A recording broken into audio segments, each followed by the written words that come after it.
All right, so this week we're going to talk about how Jesus equips his disciples, how he prepares them for what he needs to, and what we need to engage the world for his mission that he calls us to do.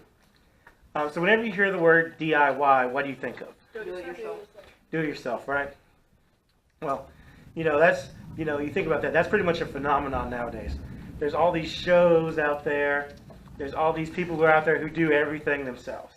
There's a whole movement to do everything yourselves in your home, all these home improvements, all these things, and do these projects. It is cheaper, but, it's more labor intensive. This kid in 5th grade did his science project on DIY slime. DIY people who do that all the time, they take pride in how they're successful at it. And they take pride in what they've done and what they do. And millions of people probably attempt to do it. Some are successful, some are not. I am not either. By just attempting a project doesn't make you a person who is a DIY person. I am not one. I do not have the skill set. I'm not a handy person. That is not a skill set. I know that. And so I have to reach out to people to do things. One of the things that is differentiates people between people who are DIY people and who are not is tools. You think about people. People who usually DIY people have tools for everything, right? They have tools for everything. I think of like my father-in-law or my dad, my brother-in-law. They all have tools for everything that you can think of. Me, I can barely find a hammer whenever I need it in my house. So, you can usually tell by just the tools they use. And so people know from experience that, you have to have the right tool to be able to do this. Just for example, a month or so ago, we had a plumbing leak in our house. Oh, yeah. That was leading from our line at the road to our house line that came in. So my brother-in-law and I were going to replace it. It took us 2 weekends to do it. So we got a trencher. So we thought we could do it with that. Well, that didn't work. Thankfully, we didn't cut the water line, so we ended up having to go back and get an excavator and got that and was able to do it that way. So knowing the right tool and getting the right tool really helps to get done right, between doing it right and having an expensive mess in the end. Here's a question. Would Jesus give us a job to do that he wouldn't also be able to equip us to succeed at it? No, he would not. The answer is no. And thankfully the answer is no. He's going to prepare us for that. In this session, we're going to look at, our passage is going to look at how Jesus prepared and equipped the disciples to go out into the world, to go out to teach others, to go out to do things that they wouldn't normally be able to do in their own strength. There's a saying before we get into this that I've always been told. Is that, God doesn't call the equipped, he equips the called. So he calls all of us and he prepares us for what we're going to do. So Matthew 10 really pretty much marks a turning point in Jesus' ministries. Until that moment, the disciples had spent the majority of their time with Jesus. They really hadn't spent time away from him. They had traveled with him, served with him, eaten with him. At this point, he was starting to send them out into the areas around Jerusalem and around Israel. And he sends them out in pairs to minister. And so here's where we found ourselves. So we're going to read Matthew 10, verse 1, and then verse 5 through 15. Summoning his 12 disciples, he gave them authority over unclean spirits to drive them out and to heal every disease and sickness. Jesus sent out these 12 after giving them instructions. Don't take the road leading to other nations, and don't enter any Samaritan towns. Instead, go to the lost sheep of the house of Israel. As you go, announce this: the kingdom of heaven has come near. Heal the sick, raise the dead, cleanse those with skin diseases, drive out demons. You have received free of charge, give free of charge. Don't take along any gold, silver, or copper for your money belts. Don't take a traveling bag for the road, or an extra shirt, sandals, or walking stick, for the worker is worthy of his food. When you enter any town or village, find out who is worthy and stay there until you leave. Greet a household when you enter it, and if the household is worthy, let your peace be on it. But if it is unworthy, let your peace return to you. If anyone will not welcome you or listen to your words, shake the dust off your feet when you leave that house or town. I assure you, it will be more tolerable on the day of judgment for the land of Sodom and Gomorrah than for that town. So we look at this, that Jesus provided what they needed. You know, in our efforts, Jesus equips the disciples with a number of resources that we need. Jesus gives us the resources we need. He gives us the Bible. Right? He gives us the Bible, which is the basic instructions we need. It's His Word. It's how He communicates with us.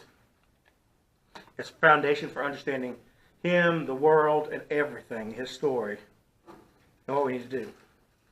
We also have access to the church. We've kind of talked about this several times throughout several lessons, talking about community and the importance of the church. You know, the church is a great resource. It can be a great resource to help equip us, to prepare us.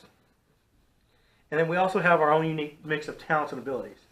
Each of us has different talent or abilities that we can use to reach others, and we can do that so much. Still, how would you like to receive the following, just that verse 8 that we said there, where it said, how would you like to receive this? Heal the sick, raise the dead, cleanse those with skin diseases, drive out demons. How would you like to receive that as your command to go out and do? No one can do that. I don't think it was impossible. It's impossible. It's impossible for any human to do that in their own strength, right? There's no way that we can do that. There's no way that Eli can go out there and do that and heal anybody. Right? There's no way. Yeah, there's no way that could happen. There's no way. You know, we don't have those supernatural abilities on our own. You know, there are some people out there who believe they do, and they really don't. It's just a show. You look at some television preachers, and they think they do, but they're not. The only way disciples were able to perform these was because Jesus granted them a special gift. He granted them that ability to perform those feats. He gave them the power and authority to go out and to do these things on His behalf. We are called to go out and advance the goal, to reach out to others, to share God's Word with others as we go out into the world.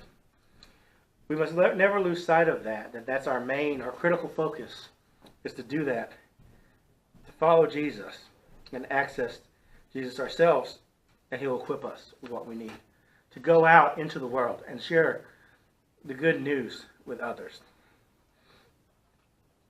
Jesus also clarifies what we don't need. You know, we see here in the second part, it's a tough passage if you think about it.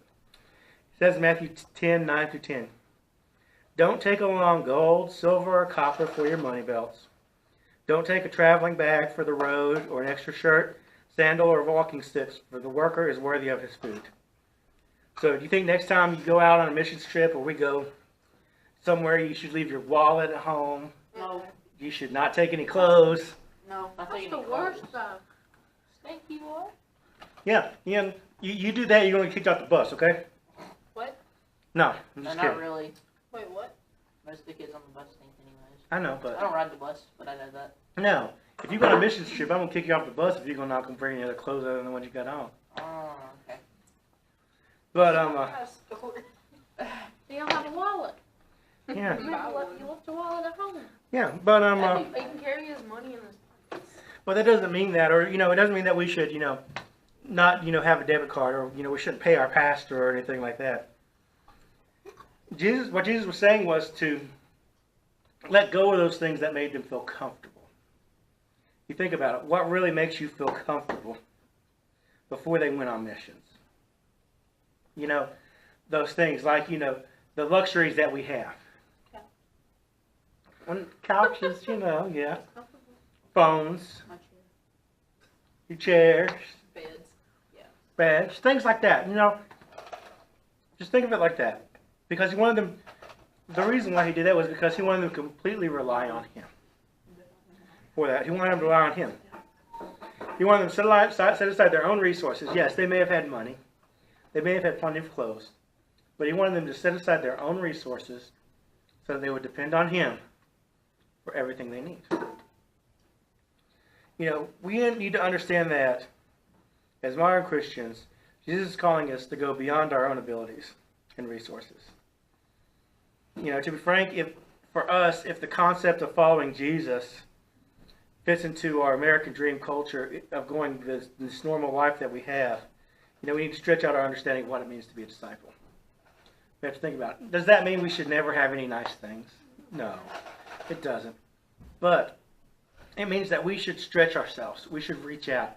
We should see things and to completely rely on Him for everything. Because, we have it. And, there's a passage that talks about to whom much is given, much is required in return. So, we've been given a lot. And much is going to be required of us. And so we need to stretch our understanding of what it means to be a disciple of Christ in our society. I'm definitely gonna be leaning on Him when I have that baby. I'm sure. Yeah. You tell me to wake up when it's crying. Make her pregnant. Oh gosh, I made my dad a shirt and it said "World's Greatest Grandpa coming next Saturday." You did not. I really hope you take care of that baby, honestly. Yeah, that sounds fun. Because I did get a 93 on it. So as you go through and as you look through your books, look on this and look at create some short-term and long-term goals for following Christ and for achieving what you would like to achieve as a follower of Christ, and that you would want to grow as a follower of Christ, because that really helps you to kind of setting goals is a great thing to do in your life. And it's a good habit to get into while you're young as well, to set goals for what you want to do, because it's never too early to set goals. So as you go out this week, kind of think about it, kind of look for opportunities, focus on things that you need, and think about what it really means for us to be a disciple, and think about how Jesus has equipped us and prepares us to go out and to reach others in the world that He has placed us in.